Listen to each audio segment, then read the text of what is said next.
Pyxis Lab is already the name you trust for measuring fluorescent polymer without the worry of color or turbidity interference. Pyxis Lab continues to innovate water treatment technology. You can now measure dissolved oxygen with 2 new stainless steel inline sensors, giving you versatility to a wide variety of water treatment markets. Need to measure glycol concentration? Check out Pyxis Lab for their self-cleaning, extremely accurate stainless steel glycol inline sensor. It is sure to impress. And finally, 6 new ultra-low turbidity sensors that offer varying ranges from 0 to 1,000 NTUs. And they're ISO and EPA certified for your convenience. Pyxis Lab, the company that has your back with better water treatment tools. To find out more about Pyxis Lab's full line of products, go to scalinguph2o.com/Pyxis. Welcome to Scaling Up H2O, the podcast where we scale up on knowledge so we don't scale up our systems. My name's Trace Blackmore, your host for Scaling Up H2O. And Nation, back on episode 186 and 187, where Connor Parrish interviewed me, he asked me one of the questions about why do I do this show? And it's simple. I love this industry. This industry has been outstanding for me to have a career in. I learned about it from my father. This industry has helped me with my relationship with my father. And because we had the relationship within the water treatment industry, that helped all other things within our relationship. And of course, my father's not here anymore. So if it wasn't for water treatment, I don't think I ever would have made the connection with my dad if I were not in this industry. So I can thank water treatment for that. Water treatment has given me a lifestyle where I've been able to meet people that I would have never met before. Many of you out there listening, I consider friends because we've met, we've maybe even shared dinner, and now we call each other from time to time to help each other with issues that we're having. I can go on and on and on about how much water treatment, being in the industry, has meant to me, but I reflect back on the question that Connor asked me, and my mission is to raise the bar in the water treatment industry. As I said, water treatment has been so good to me, I want to return that to the industry. It's my hope that each and every episode that we bring you here at the Scaling Up H2O team, that helps elevate you. Maybe you learned something. Maybe you're just thinking about something a little bit differently. But it's my hope that this podcast is the catalyst to help you become a better water treater and enjoy the industry that you are serving in. So if you have any ideas of how I can do that better, please let me know. If you've got some comments where you think we are doing a great job of that and you want to acknowledge something that you learned from the show, I'd love to hear that too. Anytime you have any comments about the show, I would love for you to go to our show ideas page, and that's scalinguph2o.com, and navigate over to the show ideas. There, you can either record your voice or you can write down what you have in the form. But folks, something that also helps us out and helps us reach other water treaters, other professionals in our industry, is your comments on the social media platforms that you're listening to this podcast. So if you could take a second and write a comment about what this podcast has done for you, what the podcast meant to you, what are some actions that you've taken, anything that you want to share. The podcast services really rely heavily on those comments, and what they do, they make the podcast more findable. Is that a word? Findable? When people search for it, they're able to find it. And that way we're able to grow the Scaling Up Nation. Something that I've received tremendous comments over, people saying that they can't wait for the next James's Challenge because they know they're becoming a better water treater each challenge, each week. So here is another James's Challenge.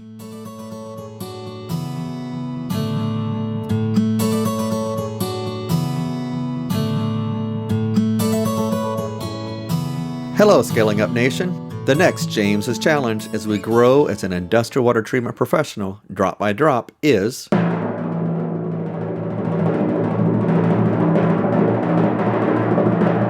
dig through the AWT website at www.awt.org for resources. AWT stands for the Association of Water Technologies. They have a ton of resources available on their website developed by volunteers that make the AWT the vibrant organization that it is. Even if you aren't a member, there's still a lot there to find. Perhaps start under the resources menu and move on from there. Be sure to share your experience on LinkedIn by tagging it with hashtag JC21 and hashtag ScalingUpH2O. This is James McDonald, and I look forward to seeing what you share. Well, Nation, there it is, your next James's challenge. For all of you that have posted what you've been doing in completion of James's challenge, thank you for that. Please continue doing that. For those of you that are wondering how you do that, just like James said, hashtag JC21 and hashtag ScalingUpH2O. That way we can all share in your success. We can learn how you're taking the challenge and applying that. And that's going to spark some other ideas in somebody else. A rising tide raises all boats. We're all learning from each other. So I appreciate everybody doing that. Scaling Up Nation, I just want to get straight to the interview. I'm so excited. I know we're going to learn today. I know we're going to challenge the way we are already thinking about certain items. So Nation, please welcome our returning guest, Chris Nagel of Evapco. My lab partner today is returning guest, Chris Nagel of Evapco. Chris, so excited to have you back on Scaling Up H2O and welcome. Well, thanks, Trace. I'm excited to be back on Scaling Up H2O, so thanks for inviting me. And before we jump into today's topic, I'd like to go back to our episode 37 we did together on white rust and passivation, because I noticed when I listened to the podcast that I had one misspoke at about the 10:16 mark. And we were talking about the hot dip galvanized process for coils. And I incorrectly said that the base metal for galvanized coils was stainless steel. We do make 304 and 316 stainless steel coils, but they are not the coils that get hot dip galvanized. So the underlying steel for hot dip galvanized coils is actually carbon steel. Fortunately, nobody's called me on it, but I did want to clear that up since I had one technical glitch the last time around. I figured we'd get that out of the way and move on to today's topic. Well, we appreciate that. You know, that happens. I'll have something very clear in my head, and somehow when it comes out of my mouth and goes through this microphone, it's not what I intended to say. Although in your case, you know, you didn't get a call. Normally I get dozens of calls and emails and, hey, Blackmore, what are you thinking? And in case, Nation, you have not listened to episode 37, we did that all the way back in April of 2018. That was a fantastic episode where you told us all things about white rust. And I would say it's one of our most listened to episodes. It's one of the episodes that people said that has helped them the most, because what you did, you really explained the phenomenon that was going on, and you gave it from your perspective. And I have to say, I said this in that episode, I'll say it again. I have worked with a lot of people that make equipment. I have never worked with somebody that has the water treatment experience that you do and has the desire to bring the equipment and the water technologists together to make sure that we're working as a partnership. And in that episode, you showed us exactly how to explain these items to the customer, how to give them better information so they can make better decisions. And I want to thank you for that, because that was a great episode. And I guess I'll also thank you for all the great things that you're doing to make sure that we as water treaters understand the equipment better and all the cool things that you're doing there at Evapco. Well, thanks. That's very kind of you. We're excited to, be a quality equipment manufacturer, but also have a water systems team. So hopefully today I'll do the same thing. Hopefully we can think about evaporative cooling in the context of Legionella bacteria and Legionnaire's disease, and maybe think about it differently than somebody that's a specialist in microbiology or an academic might think about it, and really take the concepts of what the water treatment professional is treating and how they're doing it and the system that they're actually taking care of. Well, you brought up evaporative cooling. And back on episode 137 and 138, we had Brett Alexander, also of Evapco, come in and educate the entire Scaling Up Nation that everything is not a cooling tower. And he did a great job with that. I know I have the habit of calling things a cooling tower just from being in our side of the industry for so long. And I thought I got out of that habit because you've helped me, Brett's helped me, and I've tried to educate the Scaling Up Nation. I was hosting a hang and somebody was talking about a fluid cooler and I called it a cooling tower. And almost everybody on that call said, you need to listen to episode 137 and 138 because you're not doing what Brett told you to do. Well, it just shows that you're educating the nation and that we're making progress together. It is interesting coming from a water treatment background and then coming to an equipment company. The number of our water treatment partners and people that I meet at AWT that'll call for an opinion on something and they'll say, we're treating a cooling tower. And I always kind of stop there and say, okay, let's make sure we're treating a cooling tower. When you think about cooling equipment, obviously there's dry coolers, which wouldn't need water treatment other than the closed loop. But when we think about other types that we would be thinking about from a water treatment standpoint, there's really four types. And if we think about them alphabetically, it would be adiabatic, which are gaining popularity, what I would call a closed circuit cooler, or you just referred to as a fluid cooler. You could use either term there. There's also evaporative condensers, and then there's the open cooling towers. And I like to say open cooling towers because it helps people understand that the water that's going through the tower is also going into the building and serving a function at a plate and frame heat exchanger or a chiller. So it's one big open loop that's rejecting the heat. When we talk about the closed circuit coolers or the evaporative condensers, they tend to have a coil, well, they have a coil, and inside the coil is either water or a glycol water mixture that's going back to serve the process in the building.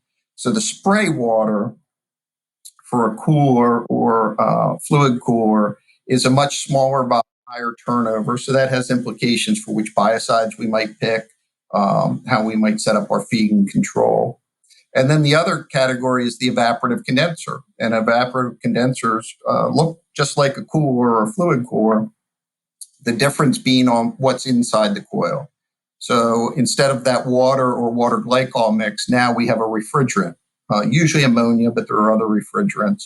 So that can also be useful information for a water treatment professional because compared to a fluid cooler or a closed circuit cooler, the skin temperature at the top of the coil of the condenser tends to be much higher.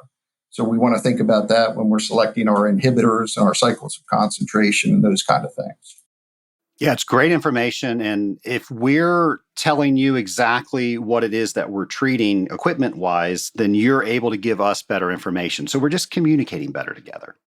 Correct. And when we stop thinking of everything as a cooling tower, we can fine tune our programs and think in terms of how the water is actually being used in that process. And it's really no different than if you have an open cooling tower at a hospital is maybe treated differently than an open cooling tower at a power plant or a refinery, right?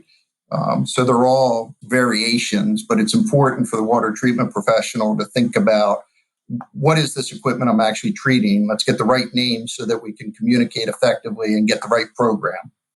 So Nation, you heard it here. If you have not listened to episode 137 and 138, prepare to be educated so we can communicate better.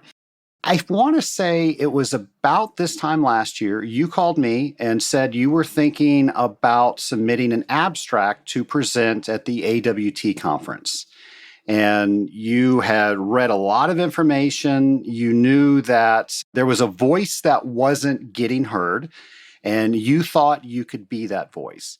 So today I thought we could talk about the actual presentation that you gave at the AWT But I wanted to start out with the mindset that you were concerned that people were going to have as you were presenting. So do you mind telling us about that?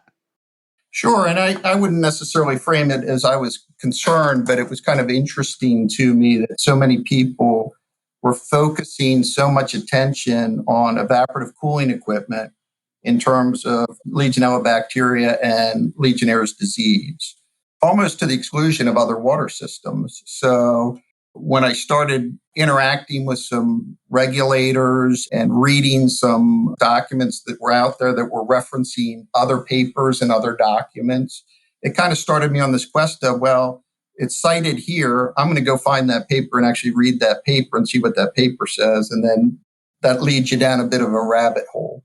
So when I was thinking about it, I was thinking about, again, in terms of a water treatment professional, what do they need to know, or what might they be interested in learning about to bring value to their customer when we think in terms of a program team for ASHRAE 188. And what you find when you read all this information is there are a lot of kind of flags that have been put in the ground that aren't necessarily based on data or technical fact. They're just markers that somebody put in the ground. So that's fine if we know they work, but it's a bit of a slippery slope if we start copying and pasting from one regulation to the next, or we start making assumptions about things based on what somebody else had said or what they do in another part of the country, right? So I really wanted to take a step back and look at the history of it, and also take that with the knowledge of the equipment that we just discussed, that everything is in a cooling tower, and come up with some things that a water treatment professional might either want to read on their own or think about as they work with their customers to minimize risk from all building water systems. I think it's safe to say that when the layman knows anything about Legionella, the first thing that they think of is the cooling tower. And a couple of years ago, we had an incident here in Atlanta. And I remember the newscaster standing outside of a generator reporting on the cooling tower that she thought was behind her. So, how do we fix that? Well, I think that through data and through sharing data and through education, I mean, the media is a tough situation, right? Because they're following what's been reported on in the past. And as you said, they may or may not even know what the cooling tower is. The Atlanta one's a great example because the reading I've done on it, most of the people, if not all the people that had disease were traced to being near an ornamental fountain in the hotel. Yet when you read about it, you read that Legionella was found in the ornamental fountain and in the cooling tower, right? So one of the things to keep in mind is just because we find Legionella in a cooling tower doesn't mean that that's the source of disease, right? And that's a perfect example of if we don't have a whole building, all water system endpoint mindset, we could go find that Legionella in the cooling tower and assume that that's the source of the disease, when in fact, in that particular case, it likely wasn't. Chris, why do you think that Legionella is synonymous with cooling towers? Well, that's a great question. And I think we have to go back in time. And as you probably know, and most of the nation probably know, Legionnaire's disease got its name from a convention in Philadelphia in 1976 at what was then the Bellevue Stratford Hotel. And much like our current world COVID situation, this was a new disease. CDC knew they were looking for something, but they didn't know what they were looking for. And it was pretty exhaustive research effort by the CDC and others to figure it out. And they found this new bacteria. It wasn't really new bacteria. It was new to the scientific and water treatment community. And they had a problem in that there were 3 Legionnaires who went to the convention and were in the hotel that passed away, unfortunately, from the disease. But there was also somebody on Broad Street near the hotel that passed away, unfortunately, from the disease, but wasn't part of the convention and hadn't been in that hotel. So even though Legionella bacteria was not found in the cooling tower, one of the speculations was it was aerosolized from the cooling tower, and that's where the disease came from. And given what was known at the time, it was probably a reasonable theory. And I think that started the train on the tracks of when you have this disease, go look at the cooling towers. More recently, I think it was 2016, I'd have to get the exact paper for you. There was a PLOS One article where some people took samples from that time, from the people that had passed away, and did more modern DNA studies on it. And what they found was that the people in the hotel and the person on Broad Street both had serogroup 1 Legionella, but they were related but different strains. So that goes back to the concept that it's possible that that initial outbreak wasn't one single outbreak, that there were actually multiple sources, which is not that uncommon when you think about major cities and the distributed water systems that we're dealing with in major cities these days. So the government's gotten involved all over the world, and they say that we need regulations to help protect people so other people's fate isn't like the people you just described in the last scenario. My question is, can we give credit to those regulations for reducing Legionnaire's disease in those areas?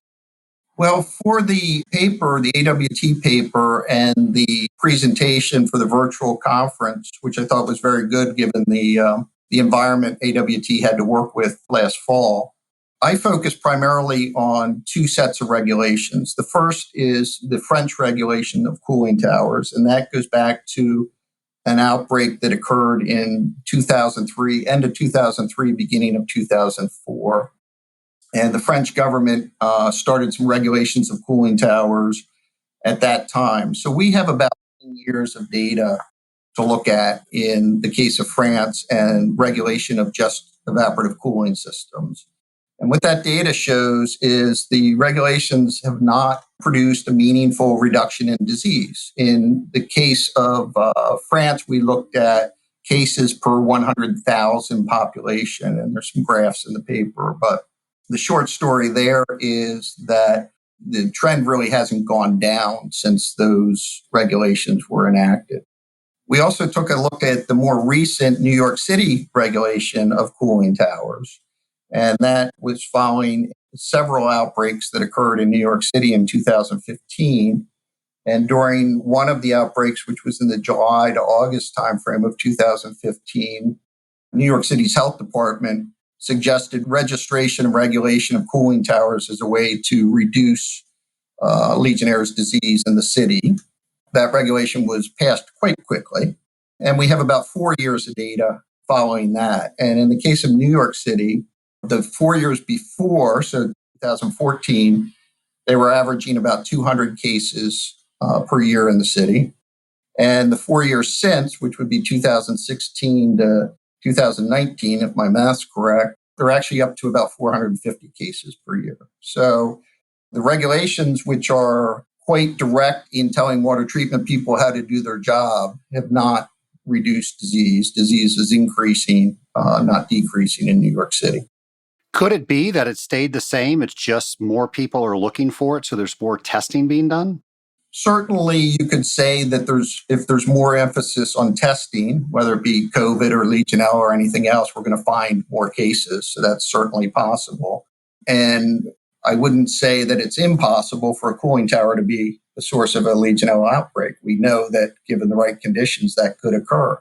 I think what it's saying is even if we say we're testing or we're looking for it more, the regulations aren't helping us go down, right? So if all these disease cases were related to evaporative cooling equipment, and if we put in very stringent requirements on disinfections, testing, low action levels, then we should see either a stabilization or a decrease, right? And that's not what the data shows.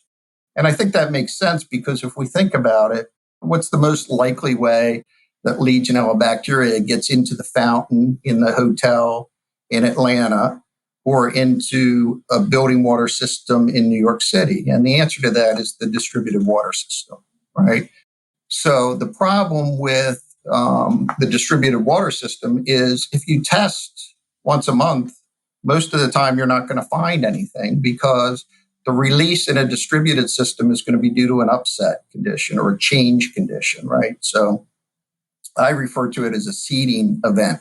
And it's not going on all the time. So we go look for it, we don't find it. We go look for it, we don't find it.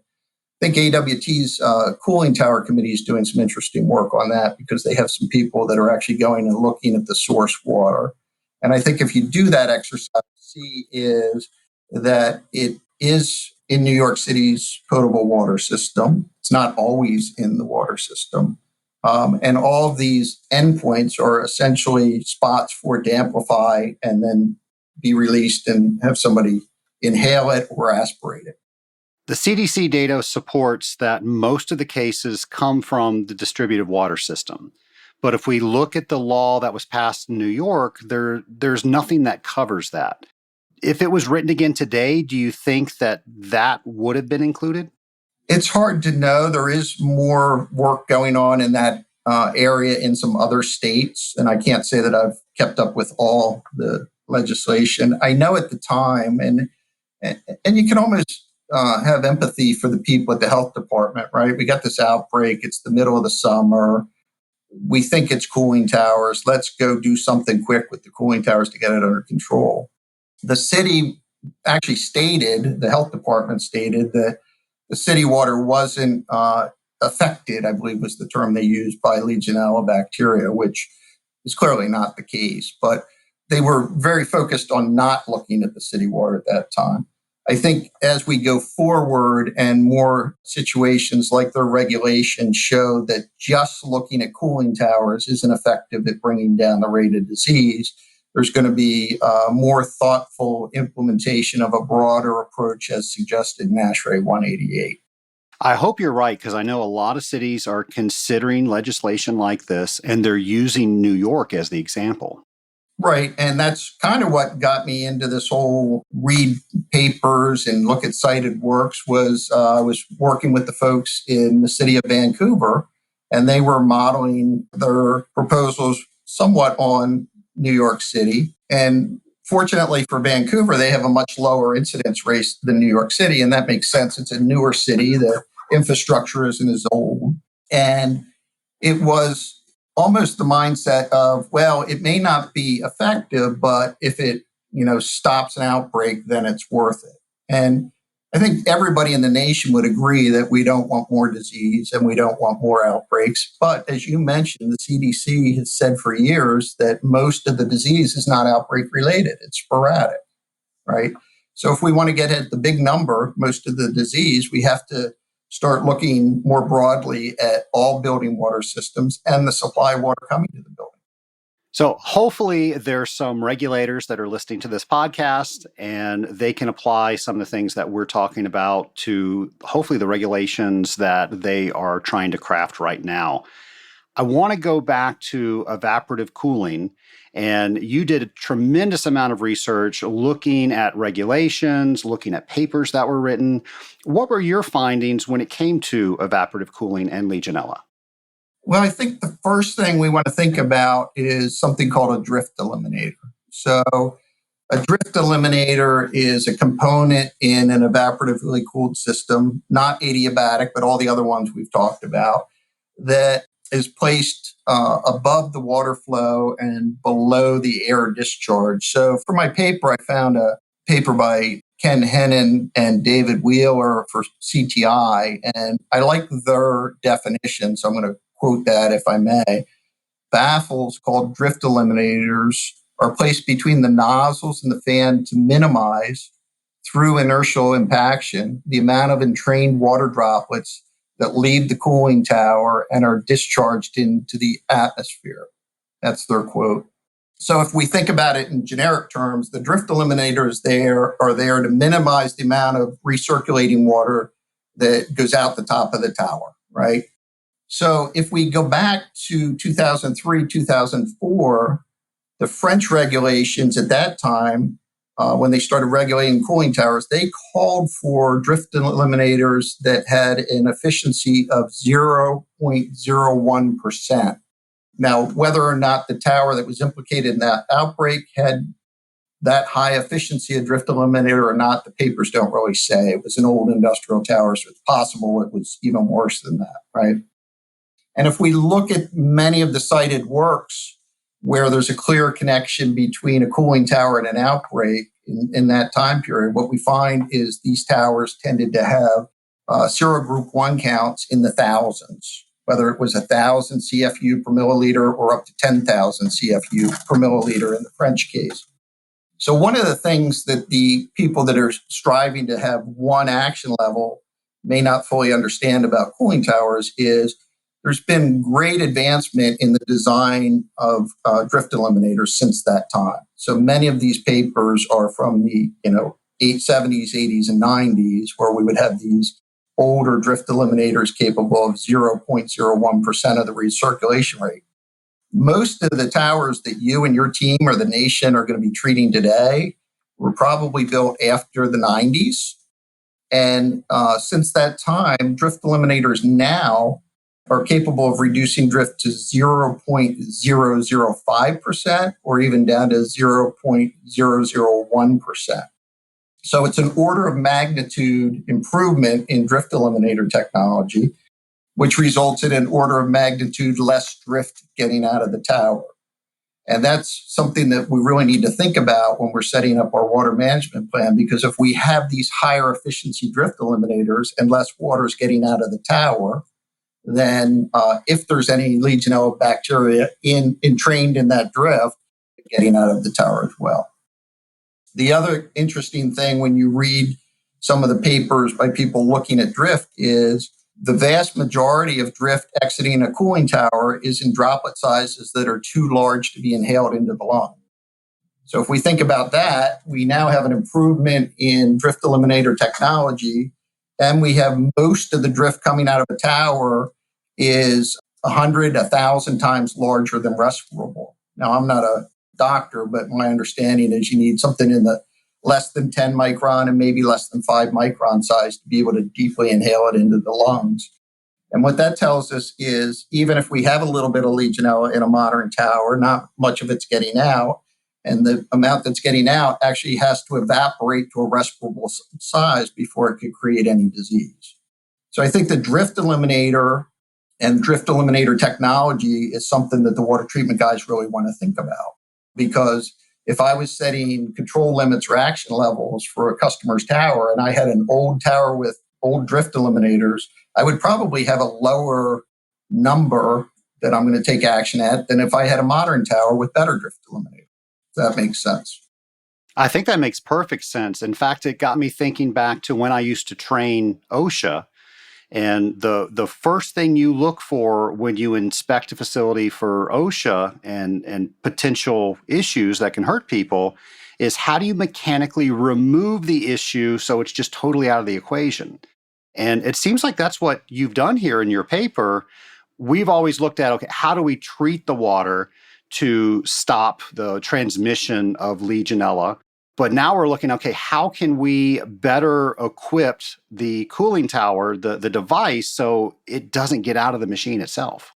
Correct. And so when we understand that the drift rates are so low and that the droplet sizes are mostly too large to be inhaled, that gives us some cushion or comfort that we don't need to fall into the crowd of lower positivity means less outbreaks. It doesn't. Or that you need a very low or non-detect level to minimize risk, which you don't. But you mentioned also the cooling programs, right? So there's been this increase in eliminator efficiency and technology. So then we might take it to the water professional's perspective and say, what could I do to mess that up, right?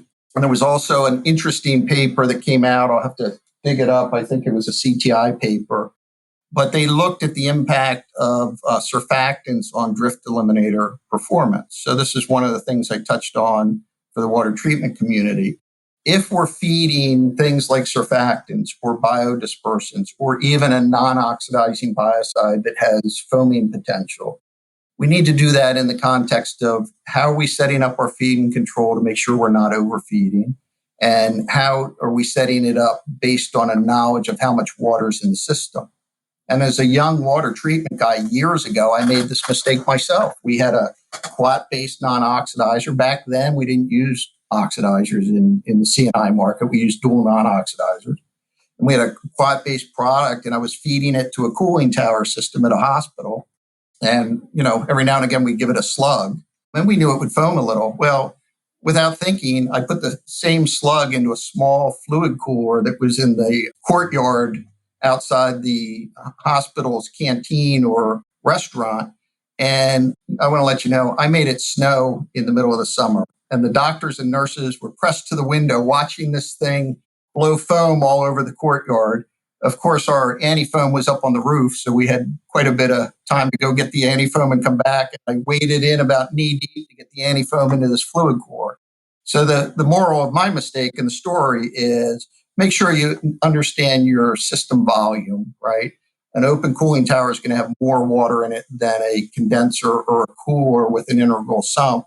And we don't want to be overfeeding products that change the surface tension of the water because we may have a negative impact on the drift eliminator efficiency, which would mean we'd actually be letting more water out with the discharge. I have to tell you, as a water treater, surfactants just play such an important role in keeping the system clean. And, I'm the math guy for AWT, so I can't put anything into the system without calculating how much water we have and are we dosing that properly. But I want to thank you for allowing the nation to understand how important that is. And just because so many ounces works in System X, it's not necessarily going to work in System Y. We're water treaters. We need to know how much water we're treating. Exactly. And, sometimes we learn through mistakes. I certainly did in that example from when I was a young water treater, and you don't tend to make those mistakes over and over again. But I think it is important for people to think about the program they're selecting and the equipment and making sure that we're not overfeeding some of those things in a way that's going to take away the advantage that we have with modern drift eliminator. Chris, is there an amount of, let's say, CFUs of Legionella bacteria that's virtually impossible to get out of modern day drift eliminators? Yeah, I might phrase it a little bit differently. I think about it in terms of the drift eliminator discussion we had. To put it into some kind of context for you, if I had a modern day cooling tower and I had 500 CFU per milliliter of Legionella in my water, some might say, well, that's a high risk. I would say it depends on the serogroup. But if we say, okay, well, that's a fair amount, and then we take an older tower with the less efficient drift eliminators, the ones where the papers are saying 1,000 to 10,000 will cause an outbreak. If that older tower had 50 CFUs in it, it would actually be a higher risk than the modern tower with the 500 CFUs in it. So what we need to understand is that having very low positive test results in your tower shouldn't have you running from the building screaming, right? Low levels are in a modern tower are not an indicator of an outbreak or a potential outbreak. So when I talk to people about it, I like Dr. Miller's work from, I think it's environmental technology. Let me see if I can find it for you. Environmental safety technologies. They have a Legionella report interpretations and recommendation guide that I find very handy because they break down non-potable, like decorative fountains and cooling towers, and then potable into different categories. And they go from very low risk to very high risk in 5 columns. And they distinguish, which I think is useful, between serogroup 1, which we know where most of the disease comes from, and all the other serogroups. So to me, I find that his moderate risk, low risk, and very low risk, if I was in those categories as a water treater, I'd be very comfortable with modern cooling equipment.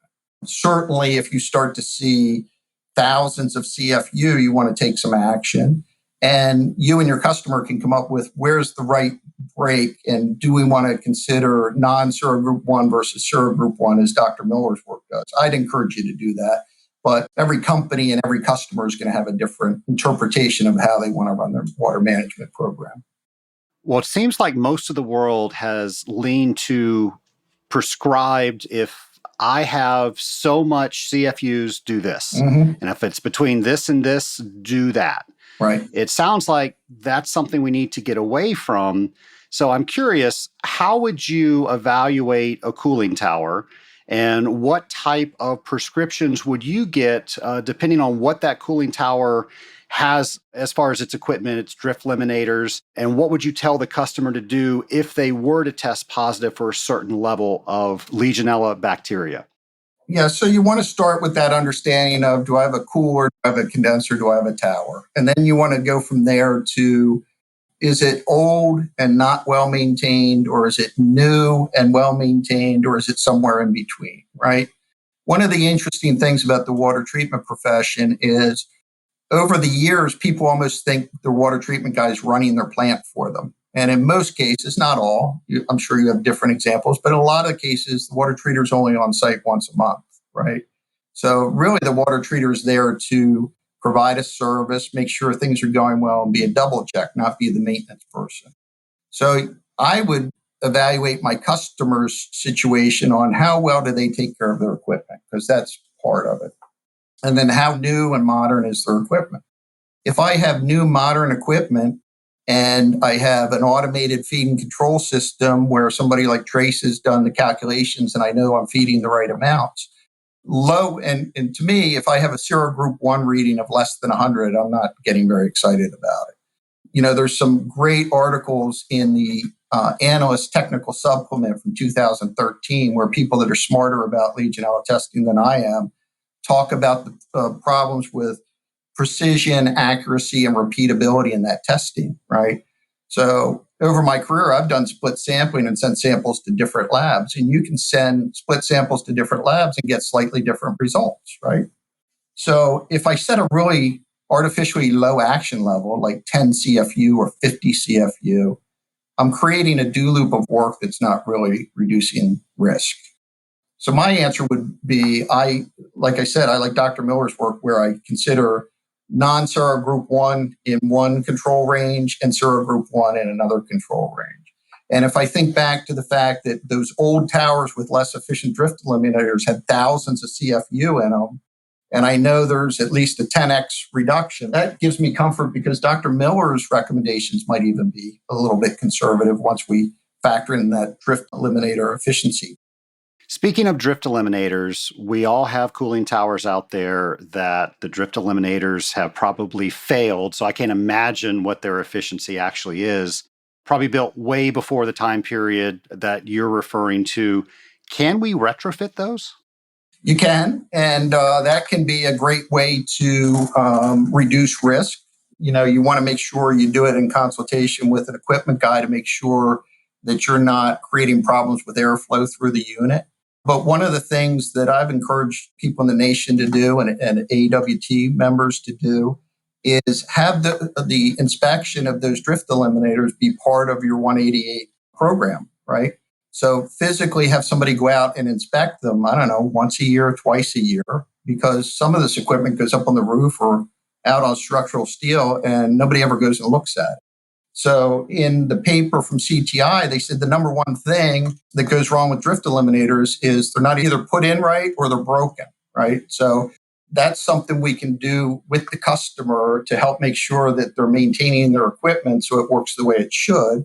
And as you said, if I had an old tower with old drift eliminators and I was able to update it to more modern drift eliminators, that's probably the biggest thing you can do as a water treater to reduce risk. I think I've seen the most damage done to the drift eliminators when a contractor comes in and they clean them and they use a pressure washer and they totally destroy the drift eliminator. What should they be doing? Well, certainly pressure washing equipment is a delicate art form. And I can't say that every contractor or every vendor or every water treatment professional always has the right PSI setting on their pressure washer. But most of the components that aren't coils or casings in these things are a form of plastic. So, we can't pressure wash like we're pressure washing cement board. And so cleaning them up is okay, but there's other ways you can do it too. You can soak them in the basin as one example. We have people that are concerned about salts of evaporation building up on the outside of the air inlet louvers. And they say, oh, it's a problem with my water treatment program. Well, it really isn't, because it's not a wetted surface, right? But what you find is if you have a spare and you take that one and you lay it in the basin, all that stuff will redissolve and you're good to go. So pressure washing can be okay, but you got to be very careful with the PSI. And also, you're going to have a hard time really getting down all the way into a fill pack or a drift eliminator with a pressure washer. You can get the top and bottom, but you're not going to get that all the way in there. So maybe soaking them with some surfactant or something else might be a gentler way to make sure that we're not busting up the equipment. You just mentioned tower louvers because we're making sure we're communicating properly. What's the difference between a drift eliminator and a tower louver? Okay, so in a counterflow cooling tower, we're going to have louvers on the outside, and that's where the air is sucked into the unit, right? And it's called a counterflow because the air is going from the bottom to the top, counter to the water falling from the top to the bottom. So the air inlet louver would be, it's usually plastic again, but that's how air is getting into the tower to come in contact with the water to allow the evaporation to cool the water. So the drift eliminators are going to be above all your wetted surfaces, and they're typically between your spray nozzle or however the water's falling through the tower or the cooler and your fan if it's an induced draft. But it's the last thing you would see on a forced draft unit. In industrial refrigeration, they have a lot of forced drafts where the fans are on the side and they're blowing air up through. The top of those units, if you go walk on them, you're walking on the drift eliminators. If you take the drift eliminators off those units, you'll see the spray nozzles in the top of the coil bundle. Something I always recommend to customers is what you just mentioned. When they're buying a new cooling tower, buy an extra louver, keep it in the basin. The products that we're using, it's going to keep it clean, and you just rotate those out every month. I tell that to everybody that's considering a new cooling tower. The number of people that have actually done that, I can count on one hand and have plenty of room left over. What can I tell them to maybe make that more successful? That's a tough one because, there's a wide variation in both equipment maintenance and water treatment from facility to facility. So some customers are very proactive and very maintenance focused, and others less so. And I'm sure you see that on the water treatment side as well. So that's why I think from a water treater standpoint, it's not really their core competency or core responsibility. But that's why I like to bring those maintenance items into the 188 plan, because then it's part of the risk minimization, or as you had said, how do we mistake-proof the system a little bit? And if we can get people looking at the equipment once or twice a year, it makes a huge difference in the maintenance of that equipment, which then makes it much easier for the water treatment professional to keep the system running well. I'm reminded of a story when I first started in water treatment. So you shared your foaming story. By the way, I have one of those too. I think we all have one of those stories. But I remember I was a young water treater and I'd sold a couple of accounts, and I got a phone call from one of my customers, and they told me their cooling tower was on fire. And they've never had this issue before. I've taken it over. I put my water treatment products in there, and now they've got this problem. Well, of course, it wasn't on fire. They were seeing the plume. And I know other water treaters have gotten calls like that. I think those are hilarious. But what is the plume, and can it spread Legionella? Yeah, that's a great question. And even some of the regulations I researched don't have this right technically. So plume comes from the operation of the tower. As we said, a cooling tower or evaporative cooling unit will reject heat through the evaporation of H2O. And during certain atmospheric conditions, the supersaturated discharge air that's coming out can form a visible plume. Plume and drift are completely different. So to answer your question, plume cannot create a risk for Legionella because it's water vapor. It's not water droplets, right? So we want to distinguish between plume, which is typically visible at parts of the year with certain atmospheric conditions and certain heat loads on the equipment, and drift, which is a small percentage of the recirculating rate, whether you can see it or not. Because what we're concerned about is the water droplets. we're not worried about evaporated water, which is what the plume is. And I'm convinced that God made the plume to make it easier for us to find future customers. That, and it's not bad when you have a deaerator at the plant either sometimes. Exactly. Chris, you've mentioned a bunch of papers that you did some research. Do you mind just going over what are some of the papers that you recommend that water treaters get familiar with, or at least know that they're out there? Sure. So if we think about the question of drift eliminators and older designs and newer designs, and what does that mean to our water management plan, the paper that I would recommend is an IWC paper. It's IWC-08-21, and it's entitled Cooling Towers Drift and Legionellosis. And it really would give a water treater a good understanding of how cooling towers operate, how drift is part of that, how drift eliminators impact that, and how much longer you need to be near a modern tower to have the chance of inhaling one bacteria than you would an older style unit. So that can be purchased. I think it's $10 on the IWC website. That's certainly a good one. The one I mentioned in my presentation and comes back to this idea of surfactants, biodispersants, thought it was really well done. That's a CTI paper, and it's CTI technical paper TP20-19, and it's entitled Impact of Water Surface Tension on Drift Eliminators, and it was put together by some gentlemen from Hamon Thermal in Europe. And it was really interesting to me, even being in the equipment field, to think about, because it wasn't something I had thought about before I read their paper. So if you're interested in kind of that question of in my drift eliminators, I think that's a good read. For people that want to go back in time a little bit, there's a good paper from a 1994 outbreak at a hospital in the state of Delaware. And what's interesting in that paper is it does a good job of showing how a point source, like a cooling tower or an ornamental fountain, what an outbreak from a point source looks like. And what's unique about point source outbreaks is the farther you get from the point source, the incidence of disease goes down. And that's different than a distributed source where you could have it all over the city if it's in the piping water. That was in the International Journal of Epidemiology in 1999, and it's called A Community Outbreak of Legionnaire's Disease Linked to Hospital Cooling Towers. And they're calculating a dose of exposure and response. So it's pretty interesting if you want to think of in terms of what's that point source outbreak look like. Then one of my favorites really is the French story that led to the French regulation. That was in the Journal of Infectious Disease in 2006, and it's entitled A Community-Wide Outbreak of Legionnaire's Disease Linked to Industrial Cooling Towers. How far can contaminated aerosols spread? And the really interesting thing here is in the title, we're saying it's cooling towers. And then when you read the paper, you find out that Legionella likely got into the cooling tower from a wastewater basin that was contaminated that had aerators on it, right?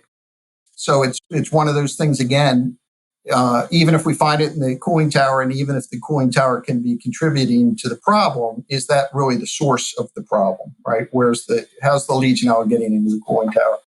And then, as I mentioned, I really like the fall 2013 technical supplement of the Analyst. Some of the papers in there, or some of the topics in there about Legionella testing, and people that are smarter than me talking about, is it an absolute number? So in water treatment, a lot of times we're trained, we do pinks and blues, we get an answer, right? If the answer doesn't make sense, maybe we rerun the test. But most of the time we get an answer, and that's the answer. And I think when we talk about plate counting and that kind of stuff, it's an interpretation of an answer. So I'm not saying it's not the right answer, but it's not an absolute answer, right? And when you read the papers on how they actually do the testing, and you read some of the papers where they're comparing different test methods, you find that you can have more than one answer for a split sample. And we've seen that in real life as well. Well, and then, of course, there's your paper that you presented at last year's Association of Water Technologies conference. If it's okay with you, I'd like to put on our show notes page so everybody can read what we're talking about. Sure, it's fine with me. I haven't talked to AWT and I don't know what their schedule might be to put it in the analyst. But certainly, if we had the AWTs okay, it's fine with me. Hopefully, people will find it interesting. It certainly takes parts from these other papers and that I've talked about. Hopefully, it'll help to focus water treatment professionals on this concept of a broader 188 approach to really help drive down risk and drive down disease. And that's, I think, the message they take out of that paper, along with some of the history and some of the data to support thinking in those terms. Chris, what's the one message you want to make crystal clear on today's interview? Well, the high level message I would have is Legionella bacteria and Legionnaire's disease is not a cooling tower problem. It's a distributed water modern society problem. So going back to your thing, an outbreak can happen from a cooling tower if it's not properly maintained, but most of the cases aren't happening that way. So we need to go back and say, how do we bring down the sporadic incidents? How do we bring down the case number? How do we get New York City under 200 instead of under 450, right? And that's the broader approach that I think we would want people to understand. Also, the other thing I would want them to understand is a low positive test is not a reason to set your hair on fire. You should have action levels that are appropriate for the equipment you're treating. It may be you choose to have a lower action level for a hospital or a nursing home than you do another building. But certainly you want to think in terms of reasonable action levels so that you're not doing what happens sometimes in New York, preventative high oxidizers, right? We've seen stainless steel basins where guys are dumping granular oxidizers in and corroding the basin with chloride pitting as part of just normal business, right? And we don't need to rely on oxidizers, and we don't have to overreact to low test results. Well, Chris, one of the missions that I have with this podcast is to educate the Scaling Up Nation. I have no doubt that we have done that today. So thank you so much for helping us understand more. One, we don't call everything a cooling tower. And then how we need to be looking at Legionella bacteria in reference to the cooling tower. But I'm not quite done with you yet. I do have some lightning round questions. Now, you did very well with these questions when you came on episode 37. So I'm sure you're going to do well with these, but they are different. So question number one, what's on your bucket list? Coming out of the year we just had in 2020 and COVID, I have a pretty simple near-term bucket list. I'm excited to be able to get back out in the field with customers and with water treatment professionals and to host training events and travel a little bit. That's not like a life's bucket list, but since we've been, socially distancing and spending a lot of time at home, I'm really looking forward to getting back to a little bit more.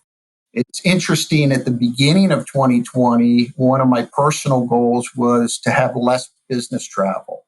Really, it got to the point where I kind of missed it. And, unlike the nation, most of my travels on airplanes. I know a lot in the nation have a lot of windshield time.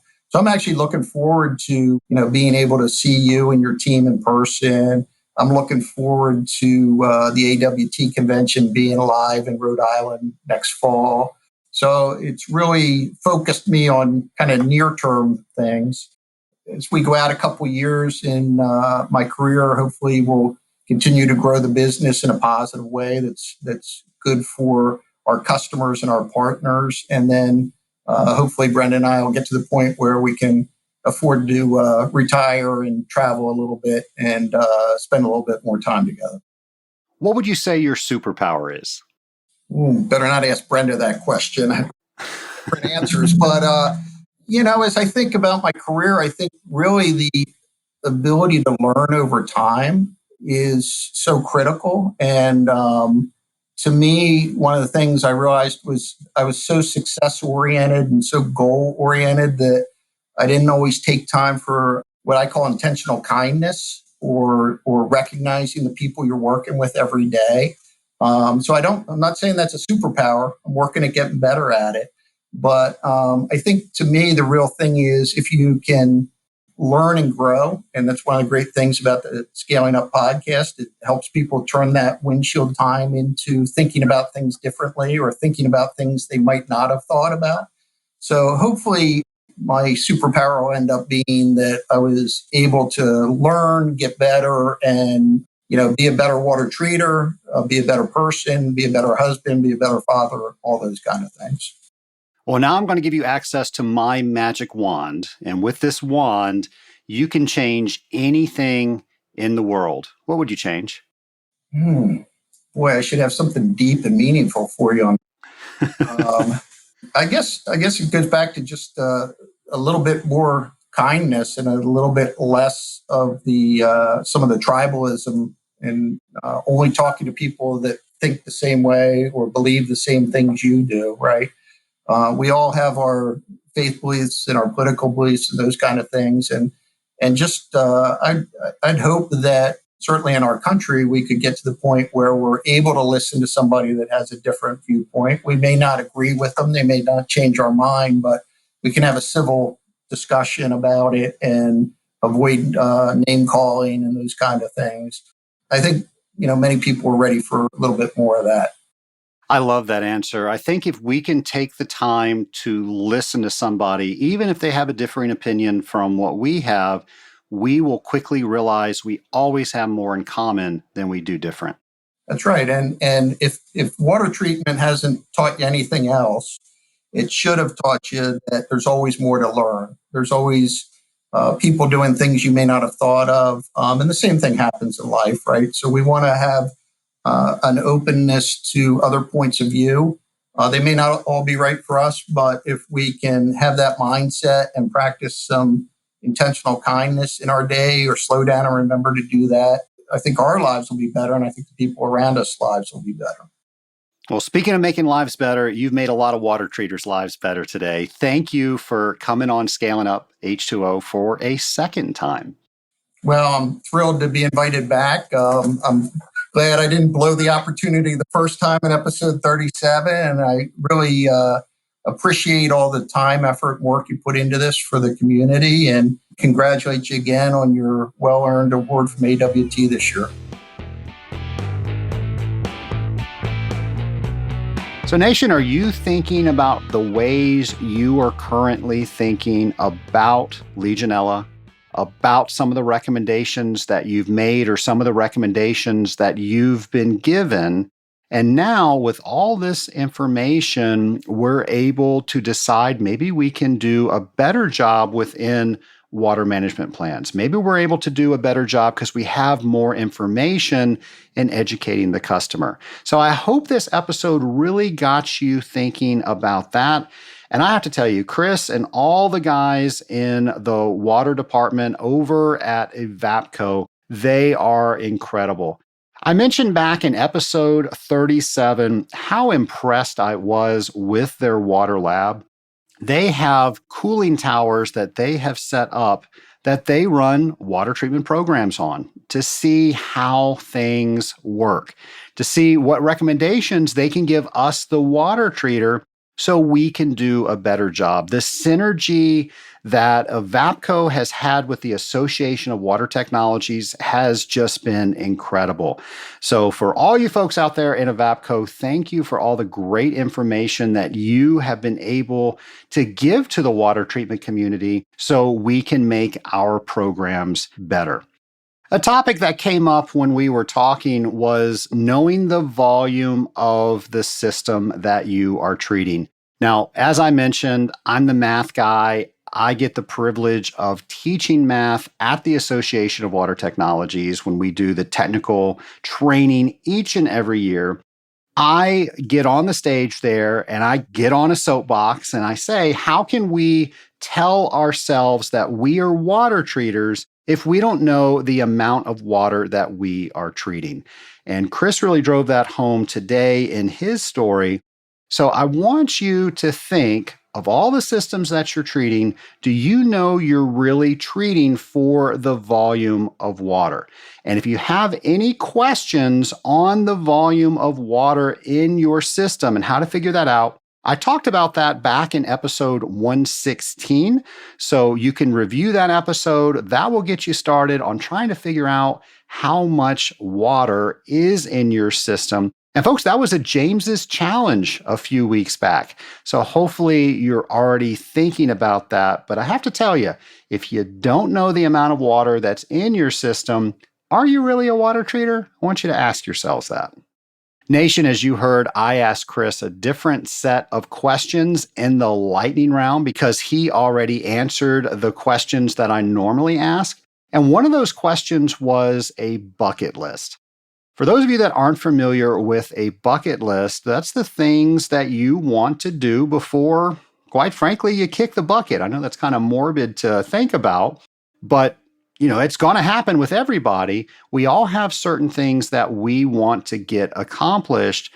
So instead of just waiting until there's no time left, use your imagination. What are the things that really excite you? What are the things that you want to do in your lifetime? And then make a list of it. Share that list with your closest friends and see how you guys can work together to make sure that you can accomplish those items. That's something I ask everybody that comes to work here at Blackmore Enterprises. I ask them if they have a bucket list. And if they say no, I encourage them to make one. And then as soon as they make one, or if they tell me they already have one, I asked if they don't mind letting me see it. And then we pick one item on that list that we are going to work on together. And hopefully we could get crossed off within the first year of them being here. It's a lot of fun for me. I feel like I'm helping them achieve some of their highest goals. They're enjoying things because they know that they're accomplishing what they want to get accomplished. So if you don't have a bucket list, I urge you to start working on one today. The next thing I want to urge you to do is tune in next week to a brand new episode of Scaling Up H2O.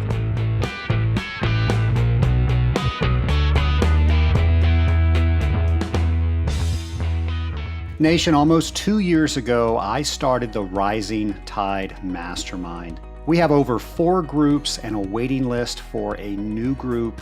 Folks, it is wildly successful. And what I mean by that is that we are able to process issues together and get new ideas about how we solve the issues that we all face day to day in ways that we might not have come up with on our own. Folks, look into the Rising Tide Mastermind to see if it is right for you by going to scalinguph2o.com/mastermind. If what you see looks interesting, schedule an appointment with me and we will see if the group is right for you and you are right for the group.